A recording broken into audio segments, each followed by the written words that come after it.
Je voulais donc vous encourager, continuer à vous encourager à écouter les bandes. Mais peut-être qu'avant de commencer à parler, nous allons nous lever et lire une écriture.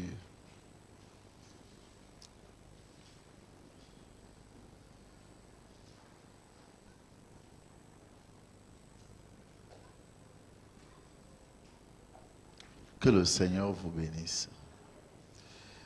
Pasteur Jérusalem, peux-tu venir au micro et prier pour nous d'abord?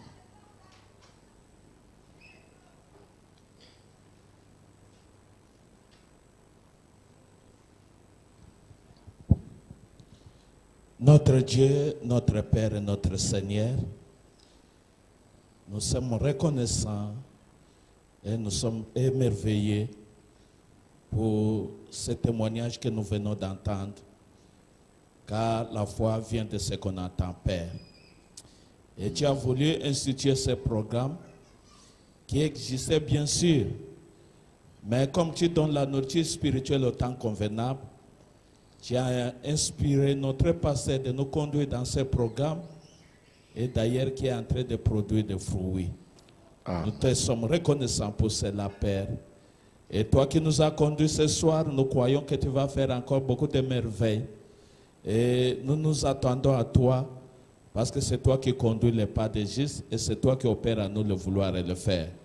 Ce n'est pas pour le simple plaisir que tu as voulu que nous soyons réunis en ces lieux, mais parce que tu veux accomplir toutes choses, car tu l'as dit que c'est dans cette unité, dans cette communion que tu envoies des bénédictions à la vie pour l'éternité. Amen. Maintenant, Père Soloso Dieu, que nous voudrons lire la parole. C'est vrai que tout intellectuel peut lire ces écritures, mais l'interprétation, tu l'as dit que cela ne doit pas faire l'objet d'une interprétation particulière. C'est pourquoi nous voudrons, Père, que, comme toi-même tu as dit depuis Moïse, que tu nous parleras à travers l'homme. Seigneur, tu as sélectionné l'un de nous, par qui tu veux passer, afin de pouvoir instruire ton peuple. Nous le confions à toi et nous invoquons le Saint-Esprit de Dieu, afin de pouvoir, Père, s'emparer de lui, pour que tout ce qui sortira de sa bouche, que ce ne soit pas la pensée de l'homme, mais que toi, à travers lui, que tu puisses nous parler. Amen. Nous réprimandons tout esprit de mal qui s'est infiltré au milieu de nous. Nous les chassons d'ici au nom de Jésus. Amen. Afin, Père, que ce Saint-Esprit puisse se mouvoir au milieu de nous. Nous bénissons ton Saint-Nom, car c'est dans le nom de Jésus que notre Seigneur t'avons ainsi prié. Amen. Amen. Nous lirons dans l'Évangile selon Saint Jean, le chapitre 13.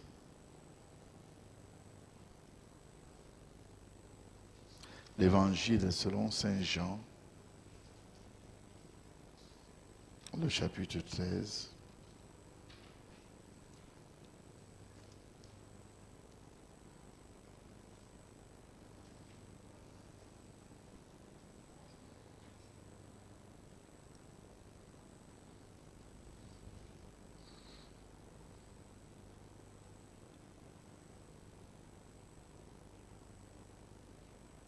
À partir du verset 1.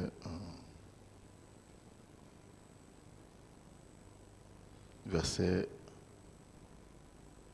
6. Il vint donc à Simon-Pierre, et Pierre lui dit, « Toi, Seigneur, tu me laves les pieds ?» Jésus lui répondit, « Ce que je fais, tu ne le comprends pas maintenant, mais tu le comprendras bientôt. » Pierre lui dit, « Non, jamais tu ne me laveras les pieds. » Jésus lui répondit, « Si je ne te lave, tu n'auras point de part avec moi. » Simon-Pierre lui dit, « Seigneur, non seulement les pieds, mais encore les mains et la tête. » Jésus lui dit, « Celui qui est lavé n'a besoin que de se laver les pieds pour être entièrement pur. Et vous êtes purs, mais non pas tous. » Car il connaissait celui qui le livrait. C'est pourquoi il dit, vous n'êtes pas tous purs.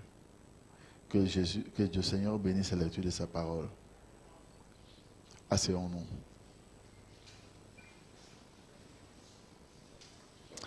J'ai lu ce texte pour jumeler deux pensées, ce que nous étions en train de faire comme témoignage, d'une part, et d'autre part le lavement des pieds que nous allons commencer immédiatement.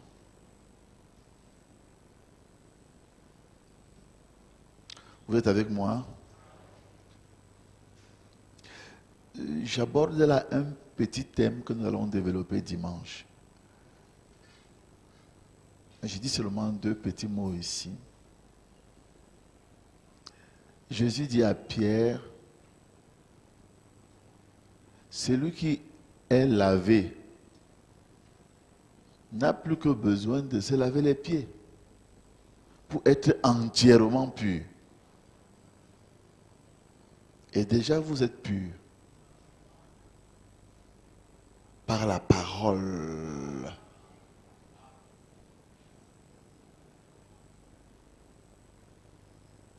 Est-ce que vous êtes avec moi?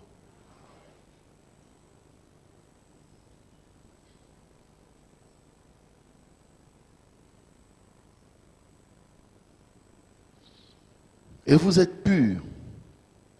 Mais qu'est-ce qui les a lavés? Qu'est-ce qui les a lavés pour être purs?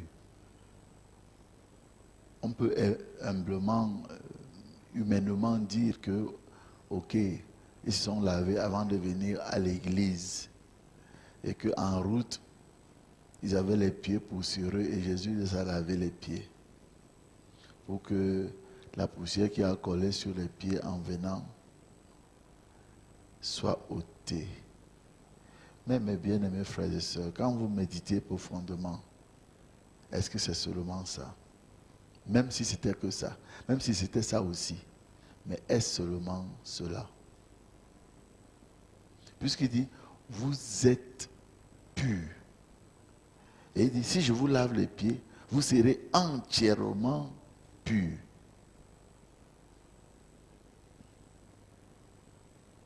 Et ailleurs, il dira, vous êtes purs par la parole. Amen. Par la parole, ce qu'il a dit avant, vous êtes purs par la parole que vous avez reçue. Cette parole que vous recevez est celle qui vous purifie.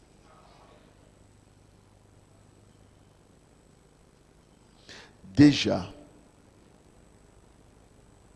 en écoutant la parole, en l'acceptant, elle traverse nos oreilles, va dans notre esprit, descend dans notre cœur. Et elle transforme notre cœur et nos vies deviennent de nouvelles vies. Parce que quand la parole entre en nous, eh bien, elle nous donne, elle transforme notre mode de pensée, notre approche des choses, nos amours, nos envies, nos orientations de la vie. Nous recevons un cœur nouveau, comme dit la Bible. Nous recevons un esprit nouveau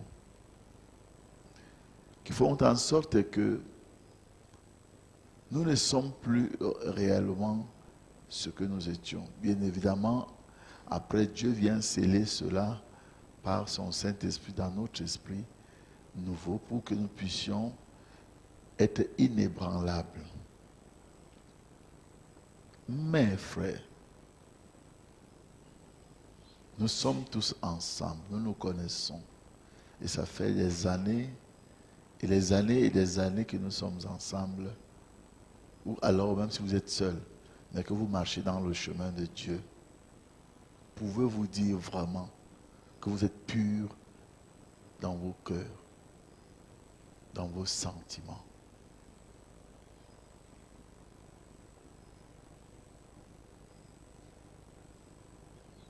Parce que c'est une affaire entre toi et Dieu. Dieu te regarde comme mon image là-bas, la caméra me regarde. C'est moi seul qui la vois. Elle me regarde droit dans les yeux.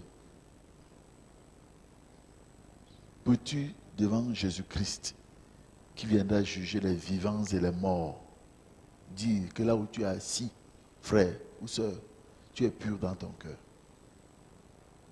Tu es pur à l'égard du pasteur qui te prêche? À l'égard de ton frère, à l'égard de ta sœur? dans ton cœur, là où tu es.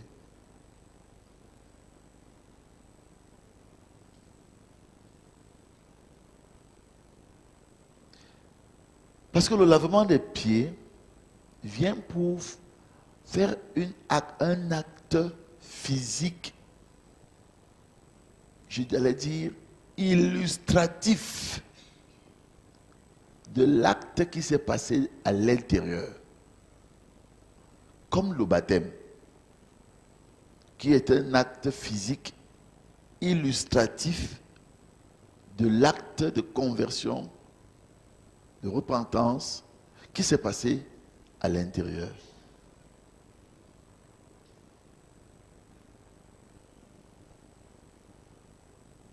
Comme la Sainte Seine est un acte illustratif de ce qui s'est passé à l'intérieur. Ces 3 ordonnances qui ne sauvent pas en elles-mêmes, mais sont des illustrations d'un témoignage. Quand nous les prenons, nous témoignons devant la face du monde et devant Jéhovah lui-même et devant tout l'enfer et toute l'armée céleste que je suis en train de prendre cet acte parce que ça illustre exactement ce qui se passe en moi. Et tous ceux qui sont dans la 4e dimension, 5e, 6e, 7e dimension peuvent témoigner que ce que je suis en train de faire là est exactement ce qui se passe dans mon cœur. Où les gens qui sont à la 1e, 2e, 3e dimension ne peuvent pas voir. Mais vous autres, vous voyez. Comme David dira dans le psaume 17 à Dieu, si tu viens la nuit fouiller mon cœur, tu ne trouveras rien de contraire à ce qui est sorti de mes lèvres en journée. C'est-à-dire que ce que je dis, c'est ce que je suis au fond de moi-même. Et quand il parle de discerner le corps du Seigneur, et le corps du Seigneur, ce n'est pas le pain, ce n'est pas le vin, c'est le corps de Christ qui est fait de membres. Et les membres du corps de Christ, ce ne sont pas des anges. Ce sont des êtres humains dans la chair desquels le péché a été condamné. Comme j'avais mon petit frère Georges Emmanuel, il avait son surveillant général. Il s'était surnommé la mort. Tu veux, tu meurs. Tu veux pas, tu meurs. Tu ne viens pas chez moi, je viens à toi. Tu es un surveillant général. C'est comme ça. Le péché a été condamné dans la chair. Alors, ce n'est pas seulement dans ta chair à toi seul que le péché a été condamné, où tu te donnes des circonstances atténuantes, où tu te donnes des jugements assouplis. Mais envers ton frère, envers ta sœur, tu es intraitable. Non, c'est un faussaire. Non, elle m'a fait trop de mal.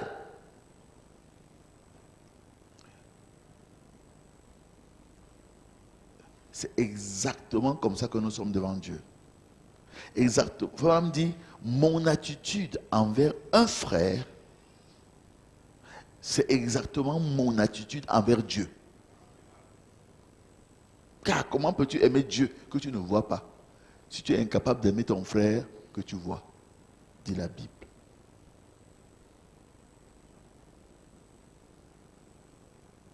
Ça n'a pas de sens. C'est même pas possible. Parce que Dieu est où? J'étais en train de chercher une citation là. Dieu dit que la divinité n'est plus dans le ciel. Elle est dans les humains. Elle est dans ton frère et ta sœur.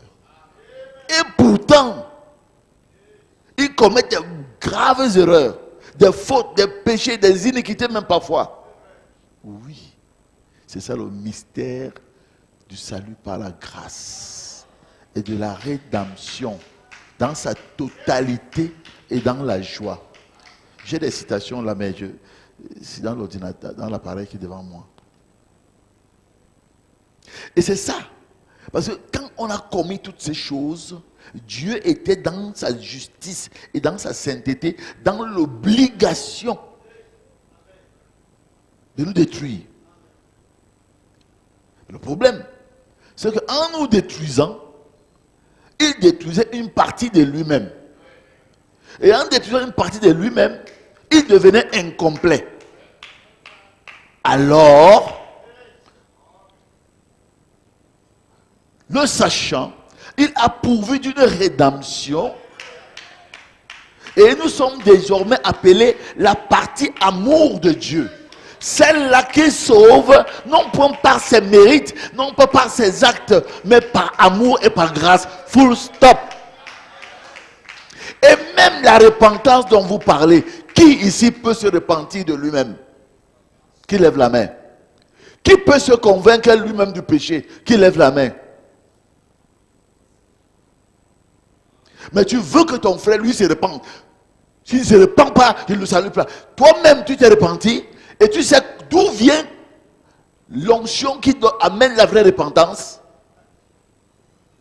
Jésus dit, quand le Saint-Esprit viendra, c'est lui, pas le pasteur, c'est lui qui convaincra les hommes en ce qui concerne le péché, la justice et le jugement. Ce n'est pas le pasteur, ce n'est pas tes arguments, ce n'est pas tes bagarres. Quand le Saint-Esprit viendra, amen. Pourtant, depuis 2000 ans, le Saint-Esprit est venu. Pourquoi ça continue? Mais si vous écoutez attentivement avec les jumelles du message du temps de la fin, ce Saint-Esprit-là, c'est lui qui est revenu dans le ministère du Fils de l'homme. Amen. Il est revenu dans ce ministère et il a avec lui maintenant la plénitude de la parole avec la même puissance de transformation, de création, de résurrection, de régénération, de rajeunissement qu'elle avait au commencement dans la Genèse. Et c'est la raison pour laquelle maintenant, cette puissance est venue et Dieu a pris soin de demander à William Marion Branham, dès que tu es très fatigué, tu sors de l'école. Tu sors de l'école, je sens ça. D'enregistrer la voix. Parce qu'il a commencé à parler. Après, dis donc, je ne veux plus continuer à parler que c'est toi seul qui profites, toi et tes contemporains. J'ai encore beaucoup d'autres enfants. Il y en a plein au Cameroun. Il y en a en Centrafrique. Bon, maintenant, commence à enregistrer. Maintenant, je vais recommencer. Je vais résumer tout ce que j'ai dit avant et je continue. Amen. Et on a enregistré toute la voix. C'est la seule voix humaine de tous les prédicateurs du monde entier, depuis Abel le Juste jusqu'à nos jours, qui a été enregistrée.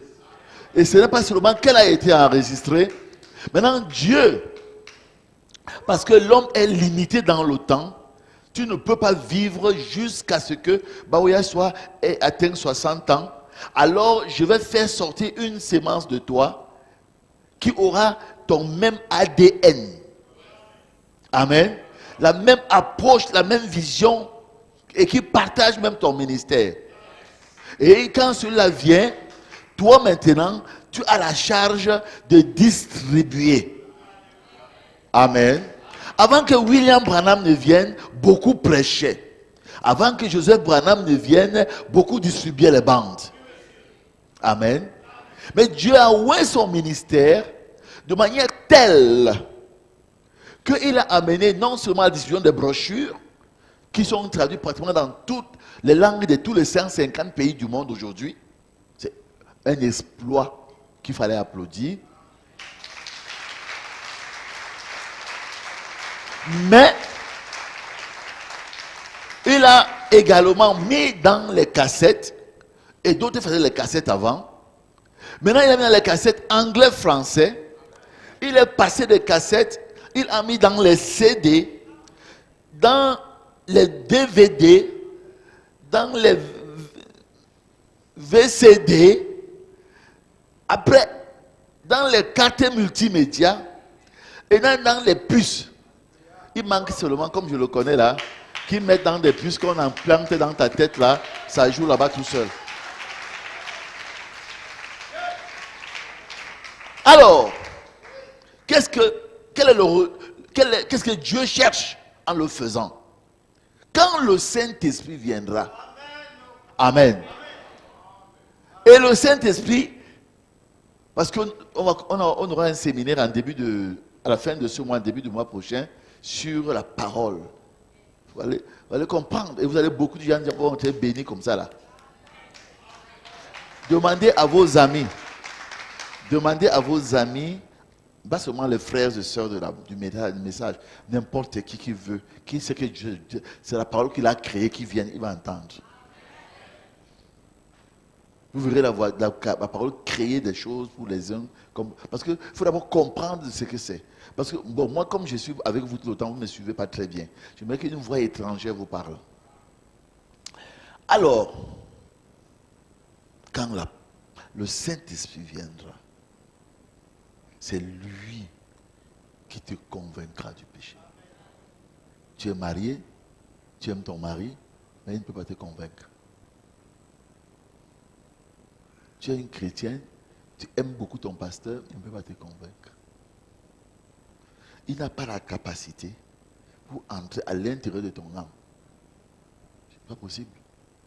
Il connaît que le chemin c'est où. Mais quand le Saint-Esprit vient, Amen.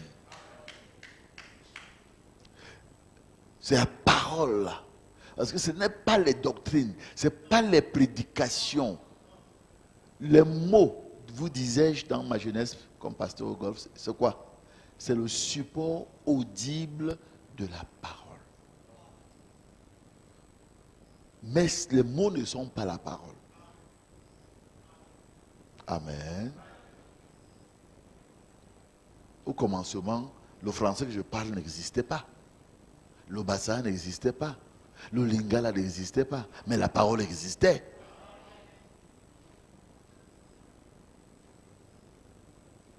Donc, quand cette parole vient, tout ce que vous voyez là, c'est pourquoi je suis devenu un peu sport maintenant avec les chrétiens, avec toutes choses.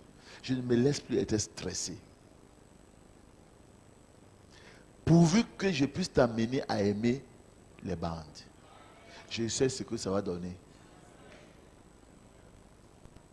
Parce que lorsque vous commencez à les écouter, d'abord, si vous les écoutez vraiment, n'écoutez pas seulement parce que ça va réparer votre cuisinière, ou bien ça va vous faire amener votre téléphone qu'on a volé. Non, ça c'est un peu la petite magie là. Parce que la parole vient pour vous faire de vous-même des paroles qui créent aussi. Par vous, la parole, en fait, pour faire de vous un avec la parole, pour devenir vous-même des créateurs, comme Dieu l'a voulu dès le commencement. Il a fait de toi un Dieu amateur. Et tout ce qu'il t'a donné, c'était la parole.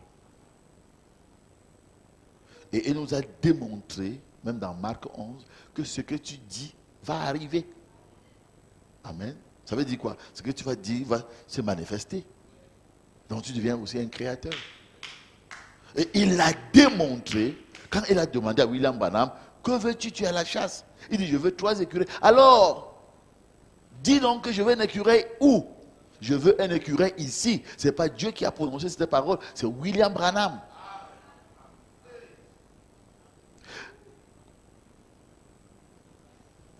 Je sais que pour l'instant, beaucoup ne me croient pas.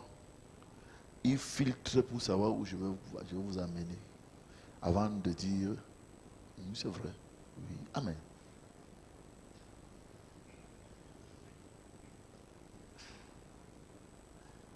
Mais j'ai confiance que Dieu connaît les siens et que si vous continuez à écouter les bandes, j'ai eu des témoignages des péchés que les gens ne pouvaient pas confesser depuis. Les bandes déclenchent cette confession. Des pratiques et des comportements que les gens avaient, ce n'est pas tellement les mots qu'ils vont penser avoir entendus. Les bandes déclenchent ça. Cette onction-là, c'est ça qui nettoie l'intérieur. Ça, quand ça, la parole entre, elle va dans le subconscient. Elle va dans le subconscient. Et au fur et à mesure que tu l'écoutes, elle élimine les fausses vérités, les fausses conceptions, les fausses croyances. Elle élimine les peurs, les craintes. Parce que vous ne pouvez pas être... D'abord, il y a une première chose. Vous ne pouvez pas entrer dans la gloire. Personne de nous ici sera enlevé sans l'amour parfait. Or, quand tu te diriges vers l'amour parfait, les craintes commencent à rester derrière, comme quand tu es dans l'avion. Pour ceux qui ont déjà pris l'avion, quand on est là, ici, là, on voit les nuages pleins là-bas, loin au ciel. Mais c'est vous qui voyez qu'ils sont loin au ciel. Prenez l'avion pour aller seulement à Douala ou à Ngaoundéré. Les nuages que vous voyez là-bas au ciel, vous allez les voir loin en bas. Loin là-bas en bas. Là où vous êtes, il n'y a plus de nuages. C'est là où on déferme la ceinture. On peut marcher dans l'avion. Tu as dû marcher dans les airs là-bas. Tu marches, tu causes, tu vas même aux toilettes, tu vas au restaurant, tu manges. Parce que les nuages qui créent les secousses sont déjà dépassés. Mais avant qu'on traverse les nuages, ceinture attachée, siège droit. Mais quand on a traversé cet endroit-là, allez, on peut faire la ceinture, on se lève, on marche. Mais quand on va commencer à redescendre encore pour revenir sur la terre des mortels, morveux, pimentés et tout, on vous dit attachez la ceinture. Les problèmes vont recommencer bientôt. Oui. Quand tu sors, tu revois encore. C'est le frère là qui m'avait fait ça. C'est la soeur là qui m'avait fait ça. Attache la ceinture, mon ami. Parce que le moment le plus dangereux dans le transport aérien, c'est le décollage et l'atterrissage. Je suis seulement je n'ai pas pu vous dire ce que je suis en train de dire là. Mais tout ce que je veux seulement montrer, c'est que ayons confiance aux bandes. Faisons confiance aux bandes. Écoutons-les avec humilité. Parce que le tout n'est pas de mettre la bande à la maison comme un artifice de sorcellerie pour contrer les sorciers. Ça, c'est vraiment prendre Dieu comme c'est le maraboutisme. Mais prenons-le dans sa totalité. Pas seulement qu'il protège notre maison, nos enfants, nos choses, mais qu'il nous transforme nous-mêmes. Est-ce que nous sommes volontaires que les bandes nous transforment? C'est ça la vraie question. Parce que quand la bande va te transformer, même si on nous enlève toutes les bandes, tu seras déjà toi-même une bande ambulante. Paul le dit, des épîtres ambulantes de Christ, ouvertes, lues de tous les hommes. Est-ce que l'amour, est-ce que la crainte et l'amour ne vont pas ensemble?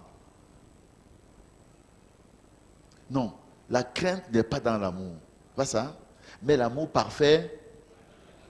Donc, tant que tu as la peur, tu n'as pas l'amour.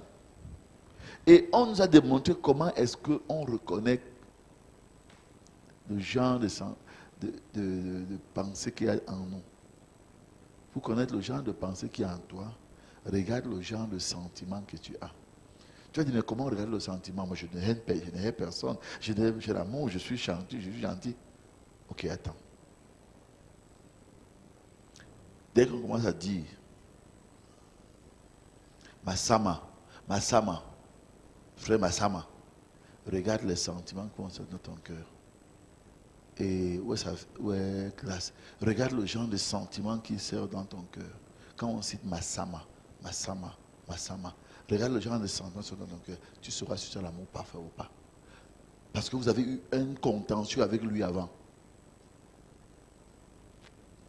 Quand on va citer, je ne sais pas, comme quand j'étais avec, il y avait des frères qui étaient vivants, on citait, moi je citons pas ceux qui sont passés, mais quand ils vivaient encore, on cite par exemple frère Pascal Le Guy, ou bien comme les frères qui nous ont quittés, comme frère Mbo Macon, quand on cite son nom, que tu as marché avec, et tu as été avec eux, côte à côte comme ça là, tu dormais sur le même lit avec eux, ils ont messé ma pierre.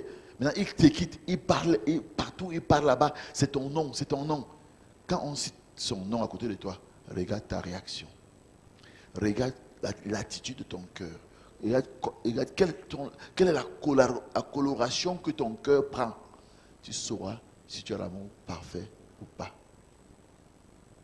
Ce n'est pas Dieu qui vient te dire, toi-même tu peux savoir. Ça, tu peux connaître. Regarde l'homme qui t'a fait du mal, vraiment, qui t'a blessé, profondément blessé.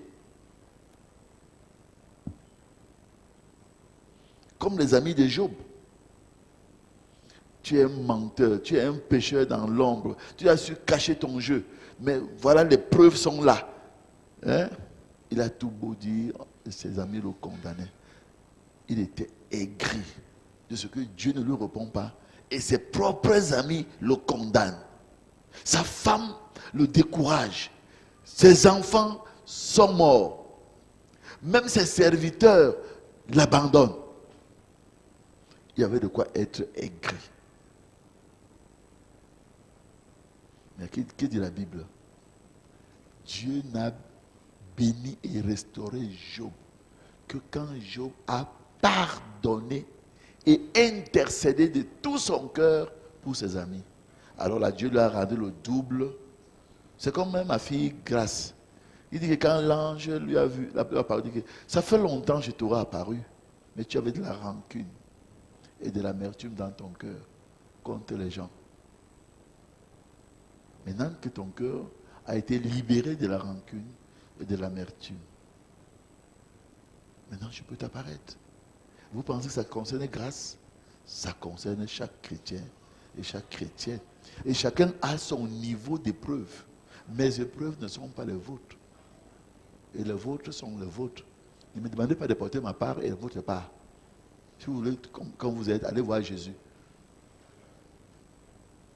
Je suis là pour vous répéter ce qu'il a dit. J'ai reçu une vidéo, un petit vidéogramme, je l'ai passé aussi dans les réseaux, de ce... J'avais prêché sur ça depuis longtemps, il y a peut-être des années, de ces chrétiens, tous les chrétiens portaient, chacun tirait sa croix. Chacun tirait sa croix. Mais lui dit, oh Seigneur, mais je souffre trop, tu vas soulager ma peine.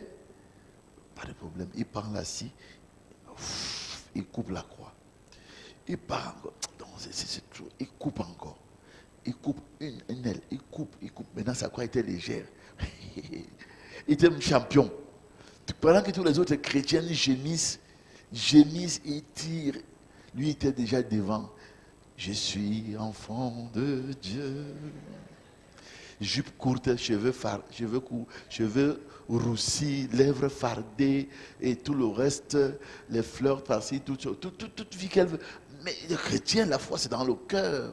N'est-ce pas, frère? Nous sommes sauvés par grâce. Tous nos péchés passés, présents et futurs sont pardonnés. Mais quand il arrive là-bas, vers le pays de la gloire, il y avait un ravin. Elle ne sait pas comment faire pour passer. Elle attend pour voir comment nous l'avons fait. Elle attend. Les premiers deviennent maintenant, les derniers deviennent les premiers. Quand les ceux qui viennent tirer avec leur croix, quand ils avaient leur longue croix, ils la lancent, bam, ça fait le pont. Ils montent sur sa croix, ils traversent. Chacun passe. Lui, il avait sa petite croix. Il met ça là, il se met à prier, espérant que Dieu va allonger, créer un miracle de création pour la croix s'allonge. Minal, mi. Vous qui ne voulez pas porter votre croix maintenant, c'est bien d'aller se laver les pieds. Mais que veut dire alors se laver les pieds? Il faut que la parole elle-même, c'est elle qui a le ministère de purifier, de laver l'intérieur de quelqu'un. Toi qui es son frère, tu viens seulement lui laver les pieds, n'est-ce pas? Pour sacraliser le lavement réel. Comme exactement, Jésus seul a la capacité de rendre la vie. Amen. Comme le Père donne la vie, il a donné au Fils. Amen. De donner aussi, de ramener à la vie. Tout ce qui sont morts, c'est dans Romains. Et c'est ainsi que lorsque Lazare, le Père lui a donné la vie. Amen. La mort l'a emporté. Et quand le Fils vient, il lui rend la vie. Amen. Mais quand le Fils lui rend la vie, ce n'est pas tout. Le Fils dit à ses frères, déliez-le. C'est exactement comme ça qu'on doit se laver les pieds. C'est un acte extérieur. Mais d'abord, le Père a rendu la vie à Lazare. Et maintenant, les frères de Lazare sont venus le délier pour le laisser libre dans ses mouvements. Le Père t'a converti et il envoie Kalombo pour te plonger dans l'eau. Pour illustrer l'acte que le Père et toi, vous avez réalisé en secret. Donc, si ce n'est pas le cas, on n'est pas différent des autres religions. Non, les pasteurs n'ont pas le temps à condamner, à juger. Si nous jugeons nous-mêmes, nous ne serons pas jugés. C'est ça qui est écrit. Ce n'est pas écrit, si nous jugeons bien les frères et les sœurs, nous ne serons pas jugés. Mais si nous jugeons nous-mêmes, alors, quels sont tes sentiments? C'est là où, moi, j'ai compris qu'il faut. Quand on cite les prédicateurs qui m'ont même critiqué et condamné dans tout le pays, le monde entier, quand on citait leur nom avant, alors on dit bon, ah bon, c'est là le mal. C'est pour ça que je vais rater l'enlèvement Minalmi. Je prends même ces frères-là, c'est eux que je vante devant le monde entier. Et je suis sincère en plus. Et à force de le faire, j'ai commencé à les aimer vrai. La meilleure défense, c'est l'attaque. Satan veut me renverser par le mal que tu m'as fait. Je vais le renverser en te faisant du bien, toi. Vous croyez ce que je vous dis là?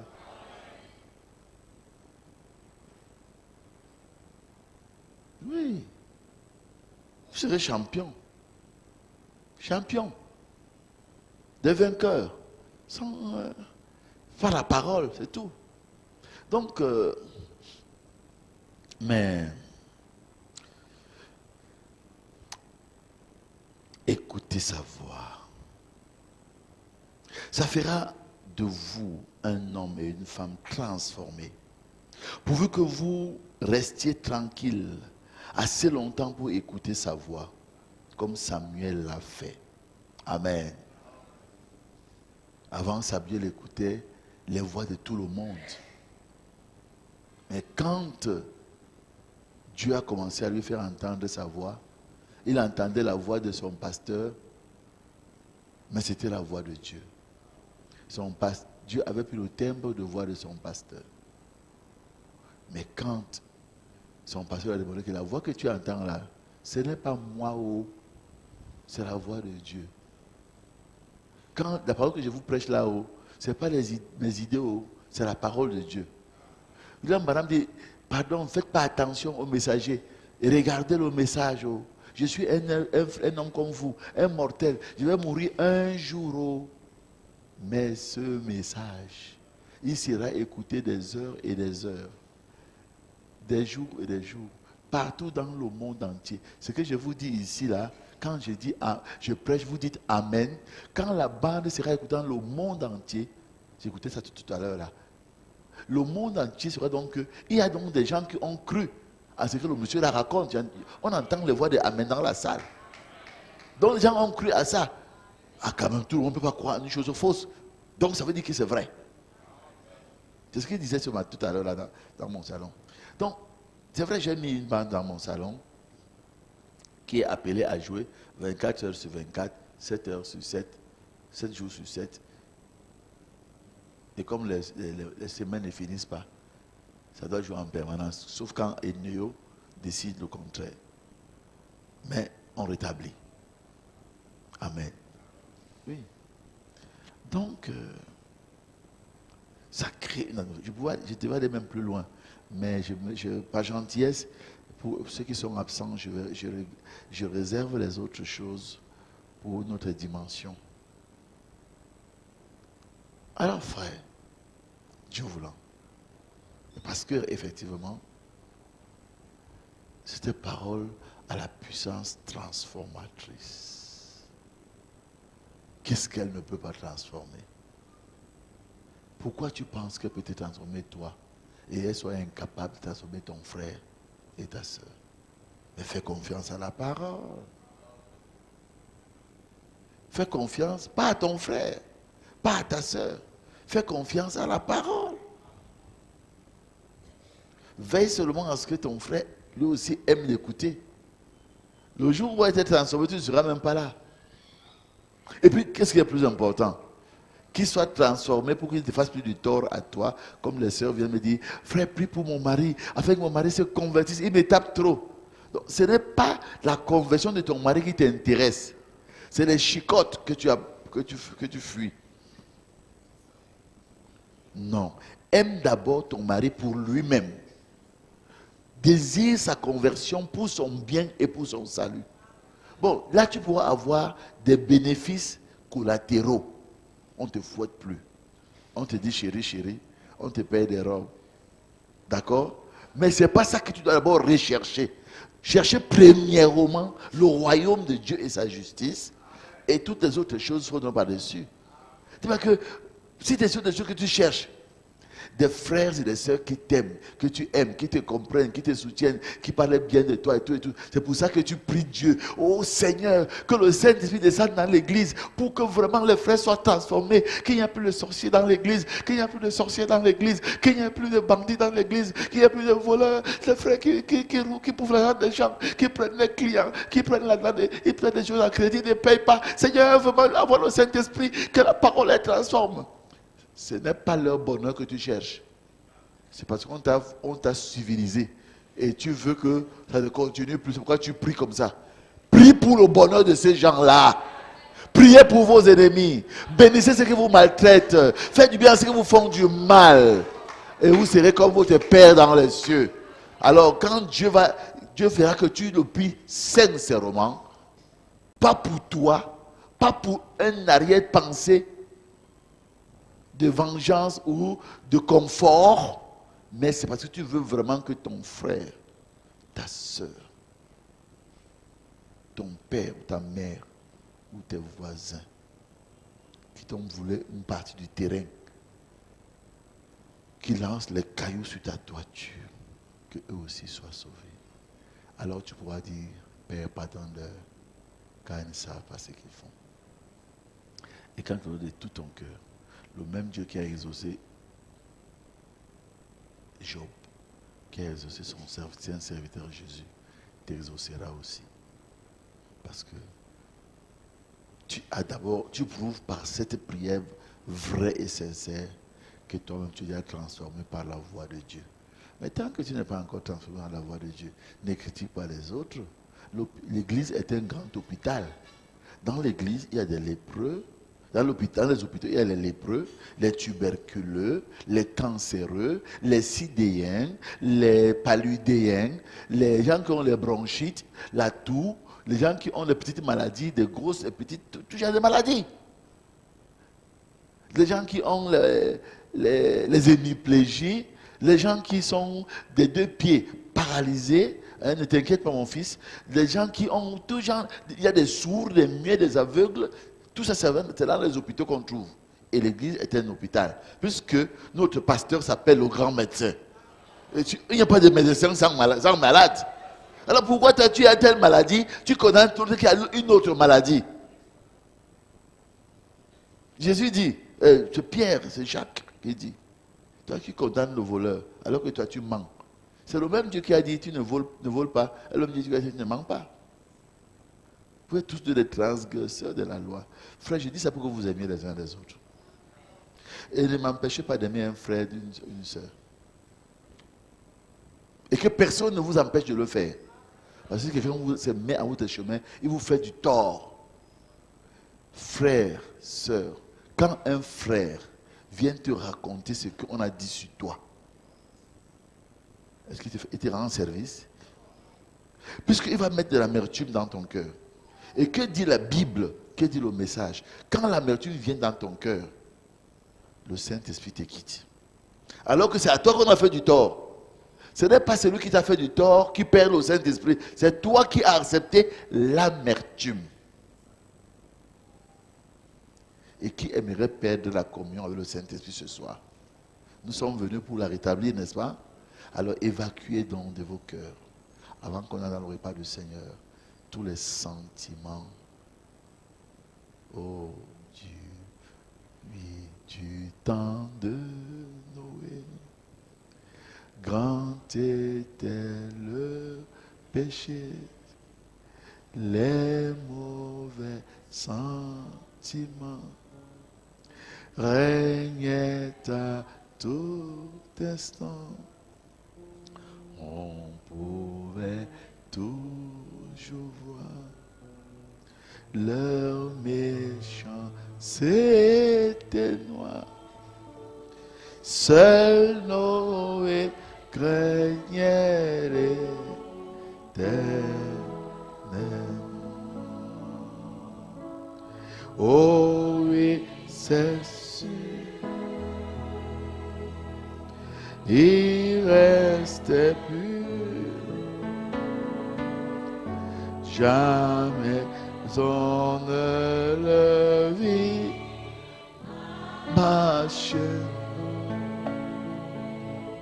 sur la voie du péché, car toujours il craignait de déplaire au Dieu qui l'aimait. Et Dieu prévint Noé. Et Dieu prévint Noé qu'il avait décidé de purifier la terre de peuples si pervers. Dès qu'il a pris cela, Noé se consacra à construire l'arche avec crainte. Oh oui, c'est sûr, il restait plus, jamais on ne le vit marcher sur la voie du péché, car toujours il craignait de déplaire au Dieu qui l'aime. Noé fut épargné, mon tour est arrivé, des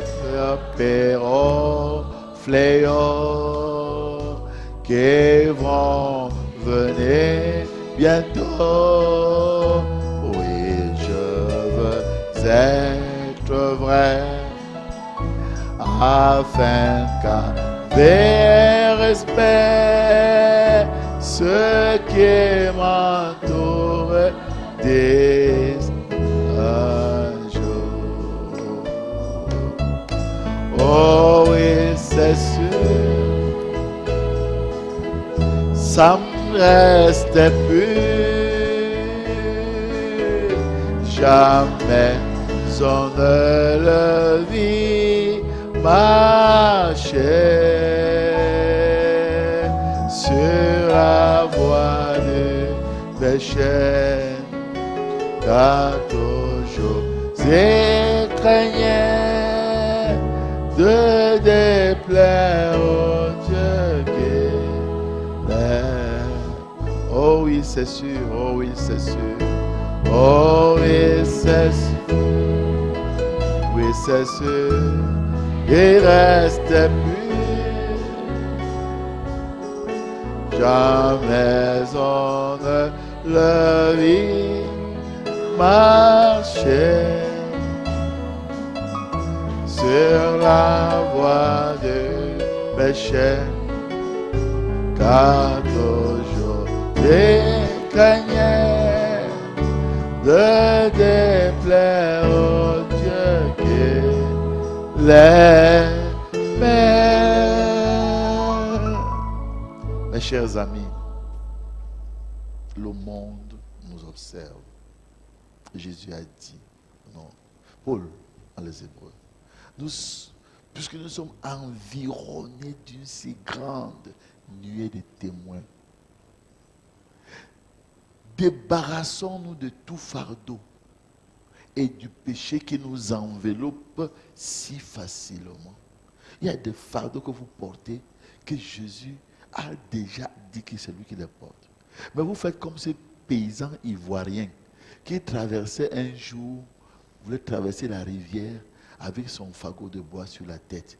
Il entre dans la pirogue d'Éco. On lui dit, déposez le fagot dans la pirogue. Il dit non, ça pèse beaucoup. Donc il estime que s'il met le fagot là sur la pirogue va chavirer. Donc il préfère entrer dans la pirogue avec son fagot de bois sur la tête. C'est comme ça que sont la plupart des chrétiens. Ils ont des charges et des fardeaux qu'ils veulent porter et ils se plaignent. Ils ont des visages longs comme des concombres. Ils incriminent tout le monde. Ils dérangent tout le monde. Dépose ton fardeau dans la barque. Et tu vas voir si la barque va s'enfoncer. C'est Jésus qui a dit qu'il est incapable. Nous sommes environnés d'une grande nuée de témoins. Et du péché qui nous enveloppe très facilement, dit la Bible. Quel est le témoignage? On vient de chanter l'histoire de Noé. Quel est ton témoignage dans ton voisinage? Quel est ton témoignage dans ton lieu de service? Quel est ton témoignage dans ton école? Quel est ton témoignage dans ton village? Il y a beaucoup qui ont abandonné leur famille, qui abandonnent leur famille, leur village. Et la Bible dit que celui qui abandonne sa famille est pire qu'un infidèle. Non, c'est des sorciers. Et pourquoi donc Dieu t'a fait lumière parmi eux? C'est afin que ta lumière brille dans les ténèbres. Tu as peur des sorciers? Il est écrit dans Nombre 23, 23. L'enchantement ne peut rien contre Jacob, ni la divination contre Israël. Et regardez bien la phrase. Vous m'aimez quand même? J'ajoute. Regardez bien la phrase. L'enchantement ne peut rien contre Jacob. Donc pendant qu'il est encore un fiefé coquin, lui n'est pas encore très clair dans sa vie avec Dieu. Ni la divination contre Israël. Donc quand tu deviens encore même prince puissant avec Dieu, ça peut encore te faire quoi? Même quand tu étais Jacob, les sorciers n'ont pas pu te tuer. C'est maintenant que quand tu es Israël, qui vont te faire du mal. Ah, quitte-la. Répands-toi. Vous venez me déranger et prier pour moi. Les sorciers me dérangent. S'ils ne t'ont pas tué quand tu étais encore païen dans les ténèbres, c'est maintenant que tu es un fils de Dieu qui vont te tuer. Mais répondez vous-même. C'est même pas à Dieu de répondre. Répondez vous-même. Si les sorciers ne t'ont pas tué quand tu étais un païen, c'est maintenant que tu es créé pour te tuer. Mais c'est votre peur qui attire les sorciers sur vous. Quand tu as peur d'un chien, comment t'aboyer?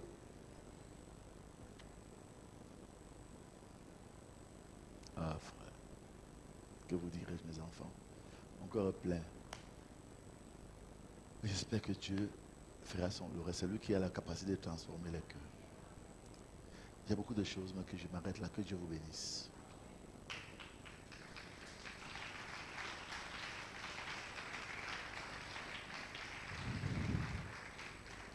Ok. Tu as prié. Maintenant, c'est toi qui vas prier. Toi, tu as conduit les chants. Dès qu'on va faire la dernière prière, comme ça, le match sera équilibré. Prends le micro. Viens, Samuel, viens prier pour la parole qu'on a écoutée.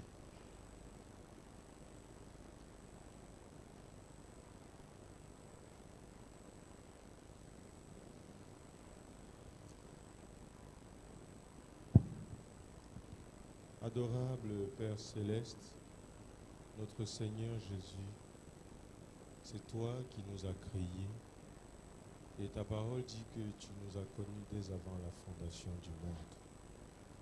Et tu as dit quelque chose ce soir, tu as dit que tu ne veux pas perdre une partie de toi-même. C'est pour cela que tu as suscité Jésus-Christ, l'expression de ta grâce. Amen. Et tu voudrais, Seigneur, que parvenir à ce temps de la fin, que nous rentrions dans notre héritage. Nous te disons merci pour cette grande grâce. Car s'il fallait regarder à nos péchés, nos manquements, nous serions condamnés et perdus. Mais en Jésus, nous avons la vie. Et la vie dans l'abondance. Nous te disons merci pour cette parole. Et nous te prions, Seigneur, qu'elle ne soit pas sortie en vain. Nous comptons sur ta fidélité. Toi qui as dit que la parole qui sort ne revient pas à toi sans avoir accompli l'effet de ce pourquoi elle a été envoyée. Ouais. Ainsi, Seigneur, nous voulons ouvrir davantage les matrices de nos cœurs, de nos âmes, afin qu'elles s'incrustent et qu'elles nous transforment. Amen. Car c'est l'objet, Seigneur, pour lequel elle a été envoyée. Pardonne encore nos péchés. Pardonne nos manquements. Ô Dieu, sépare-nous de nos peurs. Accorde-nous de te faire confiance. Ton prophète disait, soyez certains de Dieu. Amen. Voilà. Ô Seigneur, nous voulons te faire confiance. Amen. Nous te faisons confiance. Car celui qui se confie en toi n'est jamais confus. Amen. Que ton nom soit béni. Et parce que tu as dit que celui qui arrose sera lui-même arrosé, bénis le vase que tu as utilisé encore ce soir.